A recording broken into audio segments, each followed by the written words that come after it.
Як часта у вандроўках я напяваю песню: каб любіць Беларусь нашу мілую, трэба ў розных краях пабываць. Яна ўспрымаецца як народная, простая, мілагучная, напоўненая замілаваннем да радзімы, надзівапяшчотныя словы кранаюць самыя чароўныя струны душы, выклікаюць гонар за нашу бацькаўшчыну, нагадваюць аб тым, што лепшай зямлі на свеце няма і быць не можа. Словы беларускага паэта, нарадзіўшагася на Віцебшчыне, Алеся Ставера, палажыў на музыку ў той час не вельмі вядомы Ігар Лучанок. І песня загучала. Верш жа быў напісаны, калі паэт быў далёк ад радзімы, а наогул аб'ехаў не толькі ўсю Беларусь, але і многа іншых замежных краін. Напэўна, таму і словы паэтычныя твора такія шчымлівыя. Вось і мы, удзельнікі клуба «Вецер вандраванняў», а клубу амаль год, з задавальненнем вандруем па сваёй сінявокай Беларусі, каб пазнаць яе прыгажосць, даведацца гісторыю цікавых мест, ды проста адпачыць. На гэты раз выбралі старажытны горад Слонім.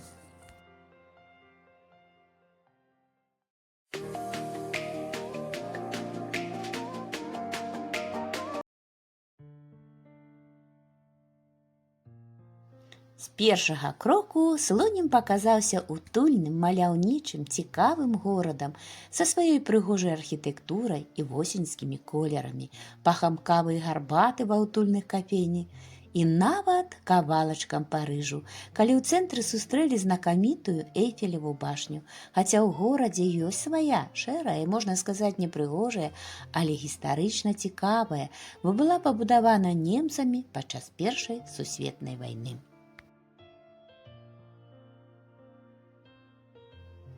У горада было два перыяда росквіту.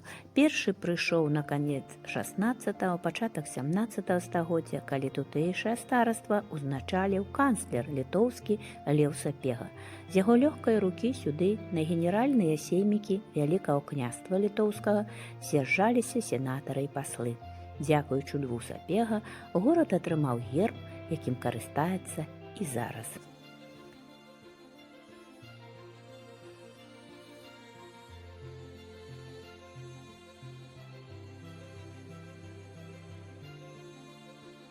Дарэчы кажучы, падчас правядзення ў верасні 2019 года Дзён славянскай пісьменнасці у цэнтры быў адчынены помнік чалавеку, які так многа зрабіў для тутэйшых мясцін – Льву Сапега. У складзе аўтараў вядомы беларускі архітэктар Іван Місько, пачэсны грамадзянін горада, нарадзіўся тут і атрымаў дарогу ў свой творчы шлях.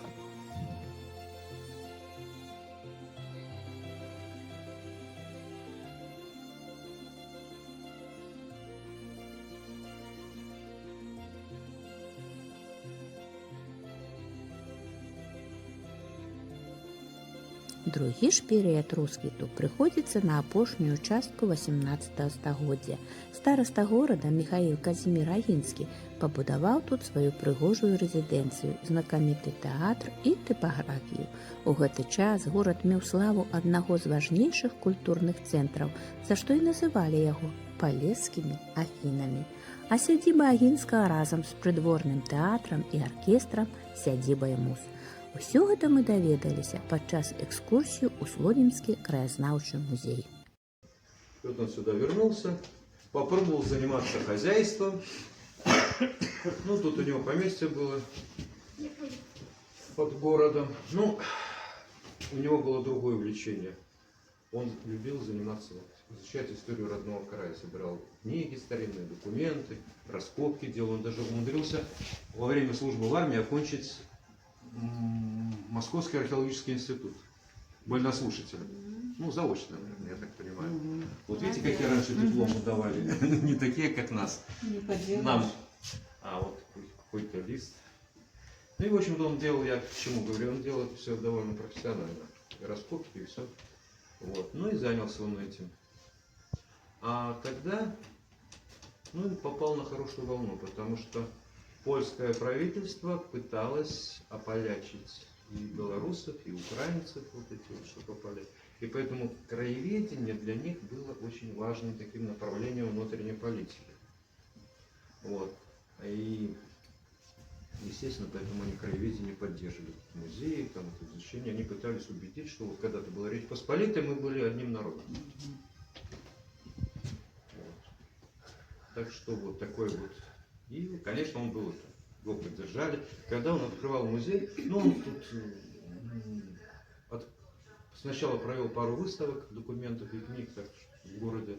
Людей заинтересовал, все полезли на чердаки, шукать где, чего. Нашли много чего, в общем-то. И когда набралась, ну и молодежь помогала ему, кружок организовала вокруг него, так что дело пошло быстро. И уже в 1129 году набралось достаточное количество экспонатов для открытия музея. И сюда приехал президент Польши. Я же говорил, там одно из направлений важных, премьер-министр, министр религии и просвещения, две должности занимало одно лицо, ну и другие официальные лица, общественность города, и торжественно открыли музей. Но в 1139 году он стал государственным. Ну а Кожная экскурсія распачынаецца расказам пра Іосіфа Іосіфовича Стаброўскага. Музей носіць яго імя. Менавіта гэты грамадзянін горада, дарэчы, пражыў 98 год, усё сваё жыццё збіраў экспанаты. Дваранін, удзельнік Першай сусветнай вайны, у чыне палкоўніка рускай артылерыі, калекцыянер, фатограф, усё сваё жыццё вывучаў гісторыю малой радзімы. Упершыню музей адчыніў свае дзверы 20 верасня 1929 года, а ў сучасны будынак музей пераехаў у 1957 годзе. Ён вельмі багаты на экспанаты. Аформлена аж 10 залаў, дзе столькі ўсяго цікавага можна даведацца пра гісторыю і сучаснасць. Дарэчы, у Слоніме шмат прамысловых прадпрыемстваў. Гэта знакаміты слонімскі картонна-папяровы камбінат, Альберцін, камбольна-прадзільная фабрыка, пякуць свой хлеб, маюць смачны сыр ды мяса, вырошчваюць гародніну круглы год, а жыве тут і працуе амаль 50 000 чалавек.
У Слоніме шмат рэлігійных аб'ектаў, якія цудоўна захаваліся да нашага часу. А гэта касцёл святога апостала Андрэя, пабудаваны ў далёкім 1775 годзе. Касцёл у горадзе мае вельмі прыемны, незвычайны і запамінальны знешні выгляд, знаходзіцца ў добрым стане і дзейнічае. Старажытны храм, касцёл беззаганнага зачацця Найсвяцейшай Панны Марыі, пабудаваны ў 1670 годзе. Гэты касцёл знаходзіцца ўнутры шчыльнай гарадской гістарычнай забудовы горада, таму разглядзець яго цалкам трошкі праблематычна. Чарговай вельмі важнай славутасцю горада з'яўляецца Траецкі сабор, пабудаваны ў 1645 годзе. Вельмі старажытны храм у свой час меў нават некаторыя абарончыя функцыі. Будынак сабора выглядае вельмі манументальна і візуальна адпавядае свайму часу пабудовы. Наступнай цікавай славутасцю горада з'яўляецца Спаса-Преабражэнскі сабор. Гэты праваслаўны храм быў пабудаваны зусім нядаўна, у 2005 годзе. Аднак выглядае значна старэй, велічны і вельмі прыгожы сабор удала ўпісаўся у архітэктурны ансамбль гістарычнага цэнтра горада Слоніма, несумненна, нават нягледзячы на свой малады ўзрост.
Вялікая зала адведзена гісторыі вялікай айчыннай вайны на Слонімшчыне і партызанскаму руху.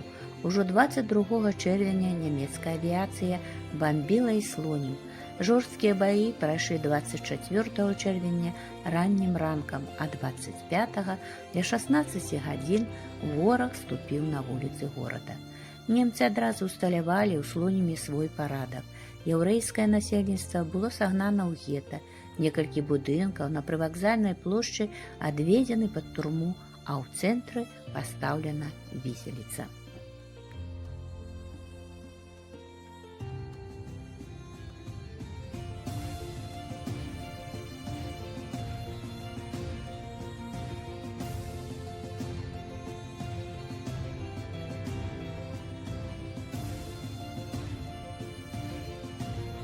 Спачатку былі расстраляны партыйныя савецкія работнікі. Сакратар камсамольскай арганізацыі фабрыкі «Альберцін» Віктар Бардзякоўскі, піянерважаты з вёскі Жыровіцы Аляксан Буркоўскі. Акупацыйны рэжым у Беларусі немцы распрацавалі яшчэ да нападу на Савецкі Саюз. Гэта быў адзіны комплекс ваенных, палітычных і эканамічных мерапрыемстваў. Тэрыторыя рэспубліка была штучна разарвана на некалькі частак дзеля таго, каб зрабіць яе германскай калоніяй. Слонімшчына ўвайшла ў генеральную акругу пад назвай Беларутэнія. Усе савецкія законы былі адменены, затое кожны дзень выдаваліся нямецкія, якія суправаджаліся словамі виновные будут казнены.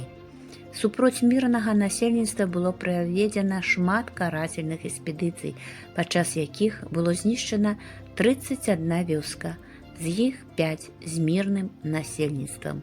44 тысячы мірных жыхароў загінулі за гады вайны на Слонімшчыне.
З музея накіраваліся ў толькі што адчынены фізкультурна-аздараўляльны комплекс «Шчара».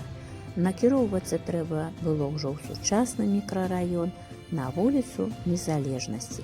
Вельмі спадабаўся такі водны адпачынак пасярод халоднага восеньскага дня.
А ўвечары мы ўжо ў тэатры. Спяшаемся сюды, каб паглядзець п'есу Александра Астроўскага «Багатыя нявесты». Атрымалі ад дзеі сапраўдную асалоду. П'еса, як і тэатр, вельмі спадабаліся. Як я распавядала раней, першы будынак тэатра быў пабудаваны Міхаілам Казімірам Агінскім. Для ажыццяўлення сваёй задумкі гетман Агінскі запрасіў у Слонім італьянскага дэкаратара Іначэнца Марыяна. Для гэтай мэты апошні прапанаваў рэканструяваць колішні палац Сапегі. Агінскі з ім пагадзіўся, і ў 1977 годзе будаўніцтва і рэканструкцыя тэатра былі ўжо завершаны.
Подойдите же поближе. Ну не укушу я вас. Антонина Васильевна, позвольте, да я с ног сбился, понимаете, их превосходительство на даче, их нет. Так, а вы не видали Всеволода Вячеславовича? Я не знаю, каков он ваш таков. Всеволод Вячеславович. Как? Вы не знаете генерала Гневышова? Всеволода Вячеславович? Да он холостой. Нет, женатый. Зачем же мне знать-то его? Виталий Петрович? Что угодно, Антонина Васильевна. Виталий Петрович! Ну? Да пойдемте же ко мне! Чай пить. Да помилуйте, какой чай? Мне Всеволода Вячеславовича нужно ждать. Сказали ждать здесь, в 6 часов. Боюсь, не опоздал ли. Нынешним летом я себе никакого удовольствия не вижу. Очень жалею, очень жалею. Переехала на дачу. Думала удовольствие себе иметь. Никакого не вижу. Я не виноват, Антонина Власина. А кого это вы рассматриваете? Позвольте, я вам сказал, я генерала дожидаюсь. Ой, фальшивите. Ой, фальшивите. Вы, наверное, девушку какую-нибудь высматриваете. Вот еще, ну.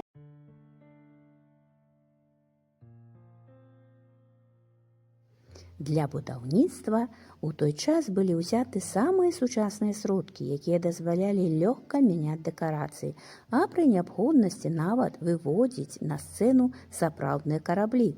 Задняя частка сцэны пры неабходнасці запаўнялася вадой праз сістэму труб, што праходзілі ля самых тэатральных падмосткаў. Паступала вада з канала, які знаходзіўся побач. Зараз ён і носіць назву канала Агінскага. І уяўляеце, На сцэне нават прадугледжваліся фантаны з падсветкай бенгальскімі агнямі. Пры тэатры працаваў спецыяльны піратэхнік. Глядзельная зала была разлічана на 1000, а па іншых звестках на 2000 месцаў. Сюды запрашаліся артысты з Еўропы, але плённа працавалі і таленавітыя беларусы. Пры тэатры працавала балетная школа і ансамбль вакалістаў і інструменталістаў, які не саступаў самым лепшым музычным калектывам заходняй Еўропы.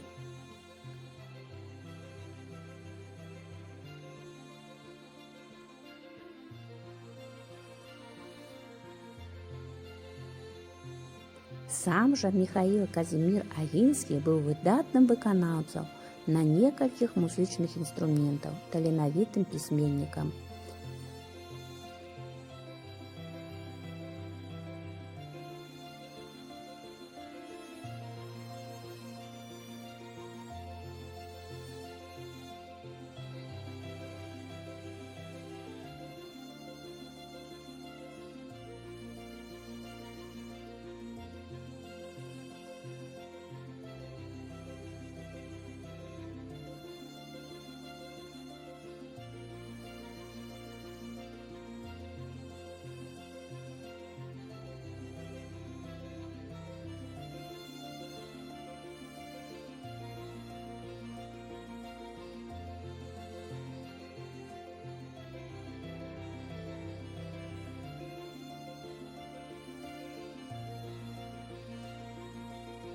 У цэнтры Слоніма ля драматычнага тэатра зусім нядаўна урачыста адчынены бюст Міхаіла Казіміра Агінскага, дзякуючы аўтару і мецэнату Уладзіміру Вілкіцкаму. Апошнія гады жыцця Агінскі правёў у сваіх палацах у Варшаве і ў Галенаве, дзе цешыў сябе музыкай і мастацтвам. Памёр у 1800 годзе. Сучасны ж дзяржаўны драматычны тэатр стаў працаваць з 1990 года, і на адной з яго сцен размешчана памятная дошка ў гонар Міхаіла Казіміра Агінскага, зробленая мясцовым скульптарам Леанідам Богданам.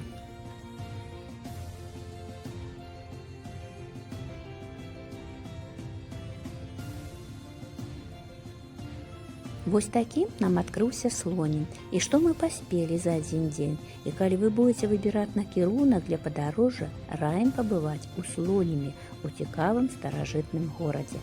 А побач з ім, усяго 10 кіламетраў, знаходзіцца цэнтр беларускага праваслаўя, Свята-Успенскі, Жыровічскі, мужчынскі манастыр, заснаваны ў канцы 15 стагоддзя, дзе па легендзе явіўся вобраз Божай Мацеры.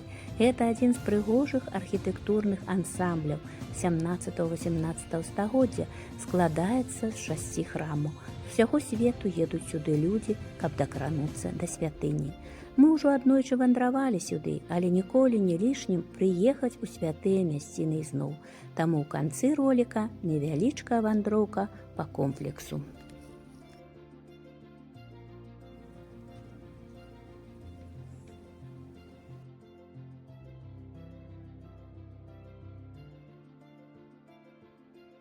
Шаноўныя сябры, спадзяюся, што і ў вас горад Слонім вызваў вялікі інтарэс, такі, як ва ўдзельнікаў клуба «Вецер вандраванняў».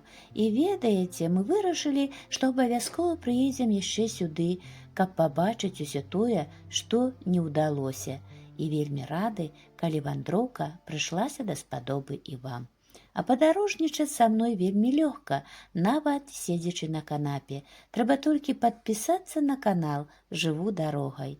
А я зычу вам здароўя і мноства цікавых вандровак, падчас якіх і мы адчыняем сваю радзіму. Ну што, сябры, да пабачэння, з любоўю да вас, Марыя Самалевіч.